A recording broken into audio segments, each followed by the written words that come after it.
ಸಂಪ್ರೋ ರಕ್ಷಣೆ, ಪ್ರಾಣ ಪ್ರತಿಷ್ಠೆ ಹಾಗೆ ಕಲ್ಯಾಣೋತ್ಸವ ಸೇರಿದಂತೆ ಹೋಮ ಹವನ ಮತ್ತು ಅನ್ನದಾನವನ್ನು ನಡೆಸಲಾಯಿತು. ಈ ಸಂದರ್ಭದಲ್ಲಿ ಮಾತನಾಡಿದಂಥ ಅನ್ನಪೂರ್ಣೇಶ್ವರಿ ವೃತ್ತಿ ಮತ್ತು ಕೌಶಲ್ಯ ಅಭಿವೃದ್ಧಿ ಸೇವಾ ಟ್ರಸ್ಟ್ನ ಸಂಸ್ಥಾಪಕ ಅಧ್ಯಕ್ಷರಾದ BS ರಮೇಶ್ ಬಾಬು ಅವರು ಕರ್ನಾಟಕದಲ್ಲೇ ಮೊಟ್ಟಮೊದಲ ಬಾರಿಗೆ ಶ್ರೀ ಅನ್ನಪೂರ್ಣೇಶ್ವರಿ ಪಂಚಲೋಹ ವಿಗ್ರಹ ಇದ್ದು ಲೋಕ ಕಲ್ಯಾಣಾರ್ಥ ರಾಜ್ಯ ಸುಭಿಕ್ಷೆಯಿಂದ ಇರೋದಕ್ಕೆ ದೇವಿಯನ್ನ ಪೂಜಿಸಲಾಗ್ತಾ ಇದ್ದು ಪ್ರತಿ ಶುಕ್ರವಾರ ವಿಶೇಷ ಪೂಜೆ ನಡೆಸಿ ಉಚಿತ ಅನ್ನದಾನ ನಡೆಸಲಾಗುತ್ತೆ ಅಂತ ಹೇಳಿದ್ರು. ಈ ವಿಗ್ರಹ ನಮ್ಮ ಉದ್ದೇಶ ಏನಪ್ಪ ಅಂದರೆ ಅನ್ನಪೂರ್ಣೇಶ್ವರಿ ವಿಗ್ರಹ ಇಲ್ಲ, ಇಡೀ ಕರ್ನಾಟಕ ರಾಜ್ಯದಲ್ಲಿ ಕೂತಿರೋ ವಿಗ್ರಹ ನಮಗೇನಪ್ಪ ನಮಗೊಂದು ನೋವು ಬರ್ತಾ ಇತ್ತು.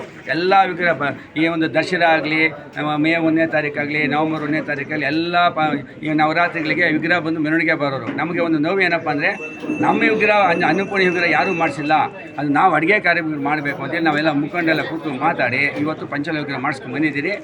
ಇಂಪಾರ್ಟೆಂಟು ಮಾರ್ಚ್ 27ನೇ ತಾರೀಕು ನಾವು ಪ್ರತಿ ಶುಕ್ರವಾರ 12 ಗಂಟೆಯಿಂದ 3:00ವರೆಗೆ ವಿಶೇಷ ಅಲಂಕಾರ, ಅನ್ನಪೂರ್ಣೇಶ್ವರಿ ಅಭಿಷೇಕ ನಂತರ ಭಕ್ತಾದಿಗಳಿಗೆ ನಾವು ಉಚಿತವಾಗಿ ಊಟ ನೀಡಬೇಕು ಅಂತ ತೀರ್ಮಾನ ತಗೊಂಡಿದ್ದೀರಿ. ತೀರ್ಥ ಪ್ರಸಾದ ಇರುತ್ತೆ, ಅದು ನಾವು ಪ್ರೆಸ್ ಮೀಟ್ ಮಾಡ್ತೀರಿ. ಚಿಂತಾಮಣಿ ಸಮಸ್ತ ಜನತೆಗೆ ಮಹಾಶಿವರಾತ್ರಿ ಹಬ್ಬದ ಹಾರ್ದಿಕ ಶುಭಾಶಯಗಳು.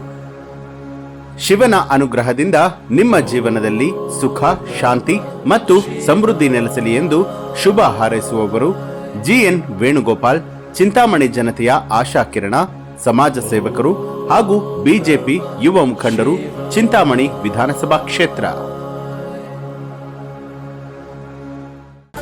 ನ್ಯೂಸ್ ಅಲರ್ಟ್ ನಿಮ್ಮಿಂದ ನಿಮಗಾಗಿ.